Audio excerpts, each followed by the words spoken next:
تو اب اس واقعے کے دو حصے ہیں. پہلا حصہ ہے مسجد الحرام سے مسجد اقصی تک، اس کو عربی میں کہا جاتا ہے اسراء، اور دوسرا ہے مسجد اقصی سے لے کر آسمان دنیا تک، اس کو کہا جاتا ہے معراج. لیکن عام طور پر پورے واقعے کو واقعہ معراج ہی کہا جاتا ہے. اسراء کا مطلب جس طرح میں نے ابھی عرض کیا ہے کہ رات کے وقت سیر کرانا ہے، اور معراج کہتے ہیں سیڑھی کو، یعنی سیڑھی کے ذریعے رسول اللہ صلی اللہ علیہ وسلم اوپر تشریف لے گئے. اب وہ سیڑھی کیسی تھی یہ اللہ تعالیٰ ہی جانتے ہیں. جس چیز کو اللہ تعالیٰ نے بیان نہیں فرمایا ہمیں اس کی جو ہے تحقیق کرنے کی بھی ضرورت نہیں ہے. جتنا اللہ تعالیٰ نے بیان فرما دیا بس اس پر ایمان لے آئے کہ سیڑھی تھی. اب سیڑھی کیسی تھی یہ اللہ تعالیٰ بہتر جانتے ہیں. تو بہرحال یہ جو آدھا واقعہ ہے اس کا ذکر قرآن کریم میں ہے، اور دوسرا جو آدھا واقعہ ہے مسجد اقصی سے آسمان دنیا تک، اس کا ذکر احادیث مبارکہ میں ہے. لہٰذا یہ جو پہلا حصہ ہے مسجد الحرام سے مسجد اقصی تک، اس کا انکار کرنے والا کافر ہو جائے گا، کیونکہ اس کا ذکر اللہ تعالیٰ نے قرآن کریم میں فرمایا ہے. اس کا انکار گویا کہ قرآن کریم کا انکار ہے. اور باقی جو مسجد اقصی سے آسمان دنیا تک کا واقعہ ہے اس کا انکار کرنے والا کافر تو نہیں ہوگا، اگرچہ گناہگار ضرور ہوگا. تو بہرحال یہ تو رسول اللہ صلی اللہ علیہ وسلم کا معجزہ ہے. لیکن رسول اللہ صلی اللہ علیہ وسلم کی زندگی میں بھی ایسے لوگ تھے جنہوں نے اس معجزے کا انکار کیا، اور آج کے دور میں بھی ایسے لوگ ہیں جو اس معجزے کا انکار کرنے والے ہیں. وہ لوگ تو جاہلیت کی وجہ سے انکار کرتے تھے، رسول اللہ صلی اللہ علیہ وسلم کے ساتھ دشمنی کی وجہ سے انکار کرتے تھے، کیونکہ آپ صلی اللہ علیہ وسلم پر ایمان جو نہیں تھا. اور آج کے لوگ پڑھے لکھے لوگ جو اپنے آپ کو زیادہ عقل مند سمجھتے ہیں، نعوذ باللہ وہ اتنے بڑے گناہ کا ارتکاب کر رہے ہیں. وہ کہتے ہیں کہ مشرکین مکہ نے تو سرے سے اس واقعے کا انکار کر دیا تھا کہ ایسا ہو ہی نہیں سکتا کہ رات کے ایک حصے میں ایک بندہ مسجد الحرام سے مسجد اقصی جائے پھر وہاں سے آسمان دنیا تک جائے، ایسا ہو ہی نہیں سکتا.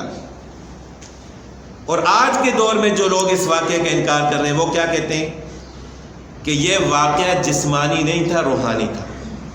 جسمانی کا مطلب یہ ہے کہ آپ صلی اللہ علیہ وسلم اپنے جسم مبارک کے ساتھ یعنی بیداری کی حالت میں مسجد الحرام سے مسجد اقصی تک گئے، پھر وہاں سے آسمان دنیا تک. یہ ہمارا عقیدہ ہے. لیکن وہ کہتے ہیں کہ یہ واقعہ جسمانی نہیں تھا، صرف روحانی تھا. روحانی کا مطلب یہ ہے کہ رسول اللہ صلی اللہ علیہ وسلم اپنے گھر میں آرام فرما رہے تھے، سوئے ہوئے تھے، خواب کی حالت میں اللہ تعالیٰ نے یہ سب کچھ رسول اللہ صلی اللہ علیہ وسلم کو دکھا دیا. حالانکہ یہ سراسر جھوٹ ہے، ایسی بات نہیں. کیونکہ یہ جو آیت ابھی میں نے تلاوت کی ہے، سب سے پہلے اللہ تعالیٰ نے اس آیت کو کیسے شروع فرمایا؟ سبحان الذی. اور یہ لفظ سبحان ہمیشہ ایسے واقعے کو بیان کرنے کے لیے اس کے شروع میں لایا جاتا ہے کہ جو ایک بڑا واقعہ ہو، عجیب واقعہ، تو اس سے پہلے یہ اس لفظ کو لایا جاتا ہے کہ پاک ہے وہ ذات. یعنی اگرچہ انسان کی عقل میں یہ واقعہ آئے یا نہ آئے، اس کو سمجھ آئے یا نہ آئے، لیکن اللہ تعالیٰ کی قدرت کاملہ ہے کہ اس نے اس طرح کیا ہے. اگر یہ خواب کا واقعہ ہوتا تو پھر اس سے پہلے سبحان اللہ لانے کی کوئی ضرورت نہیں تھی. پھر آگے اللہ تعالیٰ نے کیا فرمایا؟ اسرا بعبدہ. اللہ تعالیٰ نے سیر کرائی اپنے بندے کو. تو بندہ کسے کہتے ہیں؟ جسم اور روح کے مجموعے کو. اگر صرف جسم ہو تو وہ بھی مردہ لاش ہے، اور اگر صرف روح اور جسم نہ ہو تو اس کو بھی کوئی بندہ نہیں کہتا. بندہ اسی کو کہا جاتا ہے کہ جسم بھی ہو اور روح بھی ہو. پھر اگر یہ روحانی واقعہ ہوتا، جسمانی نہ ہوتا، تو مشرکین مکہ اس کا انکار نہ کرتے. یعنی خواب میں آسمان پر جانا یہ تو کوئی کمال کی بات ہی نہیں ہے. یہ تو ہم میں سے بھی کوئی ایسا خواب دیکھ سکتا ہے. بلکہ ایک کافر کو بھی ایسا خواب آ سکتا ہے کہ وہ خواب میں دیکھے کہ وہ آسمان پر گیا پھر نیچے آ گیا. خواب میں تو انسان ایسے ایسے کام کر جاتا ہے کہ جو بیداری میں وہ سوچ بھی نہیں سکتا. تو اگر رسول اللہ صلی اللہ علیہ وسلم نے بھی یہ خواب دیکھا ہوتا تو مشرکین مکہ اس کا انکار نہ کرتے. انہوں نے انکار اسی وجہ سے کیا ہے کہ رسول اللہ صلی اللہ علیہ وسلم اپنے جسم مبارک کے ساتھ بیداری کی حالت میں اللہ تعالیٰ نے ان کو یہ سفر کرایا. اور جب آپ صلی اللہ علیہ وسلم کو معراج ہوئی تو اگلے دن حضرت ام ہانی رضی اللہ تعالیٰ عنہ جو کہ حضرت علی رضی اللہ تعالیٰ عنہ کی بہن تھی، آپ صلی اللہ علیہ وسلم نے ان سے ذکر کیا تو انہوں نے آپ صلی اللہ علیہ وسلم کو منع فرمایا کہ مشرکین کے سامنے اس واقعے کو بیان نہ فرمائے. وہ کبھی بھی اس پر یقین نہیں کریں گے، آپ کو جھٹلائیں گے.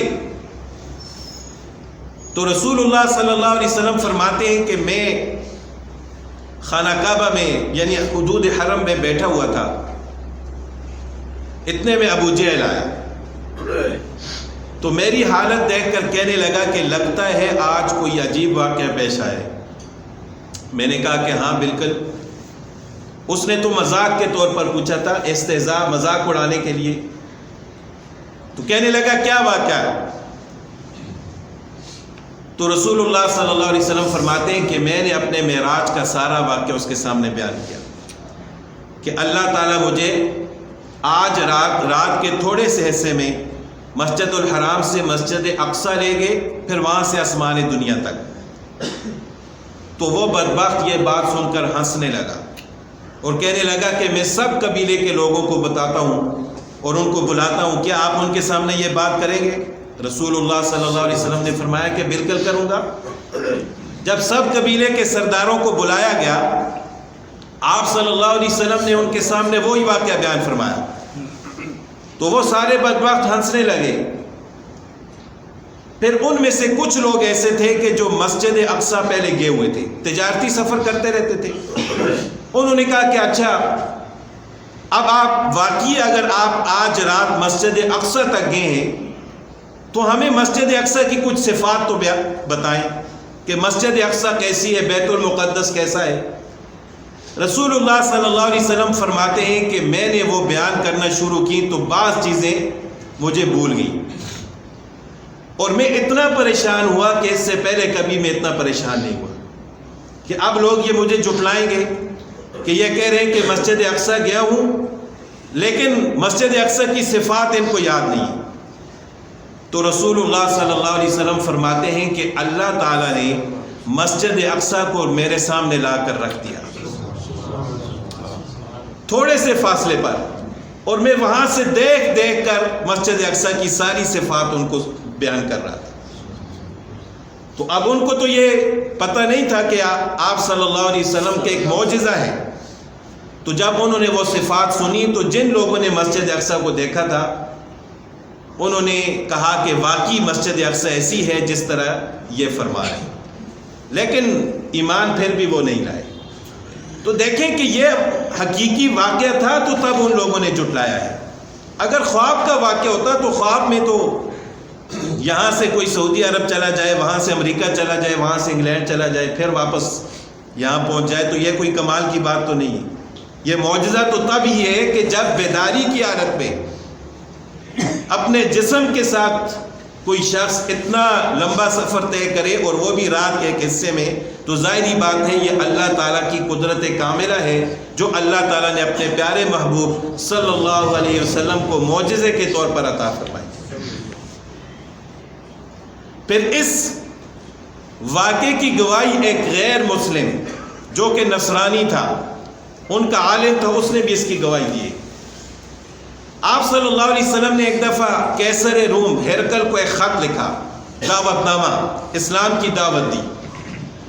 تو جب خط اس کے پاس پہنچا تو آپ صلی اللہ علیہ وسلم نے اس میں یہ تحریر فرمایا تھا کہ میں اللہ کا رسول ہوں، آخری نبی ہوں، لہٰذا آپ میرے اوپر ایمان لاؤ.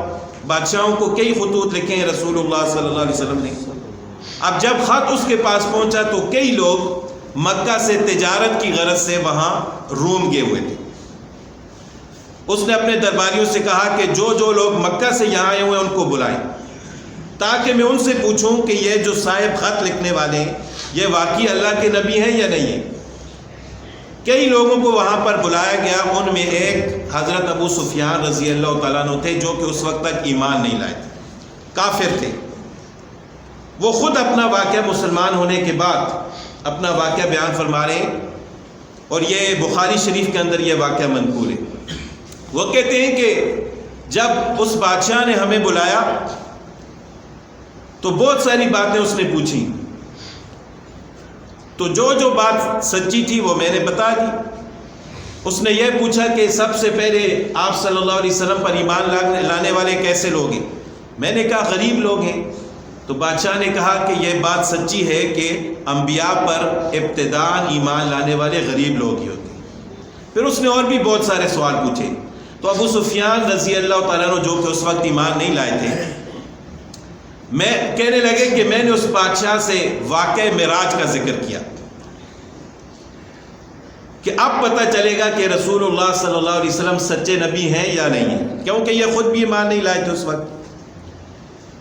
تو انہوں نے جب کہا کہ یہ خط لکھنے والے جو صاحب ہیں، جو رسول اللہ صلی اللہ علیہ وسلم ہیں، اپنے آپ کو آخری نبی جو ہے اس کا دعویٰ فرما رہے ہیں، تو یہ اس بات کو بھی بیان فرما رہے ہیں کہ اللہ تعالیٰ نے ان کو رات کے تھوڑے سے حصے میں مسجد حرام سے مسجد اقصی اور پھر وہاں سے آسمان دنیا کی سیر کرائی۔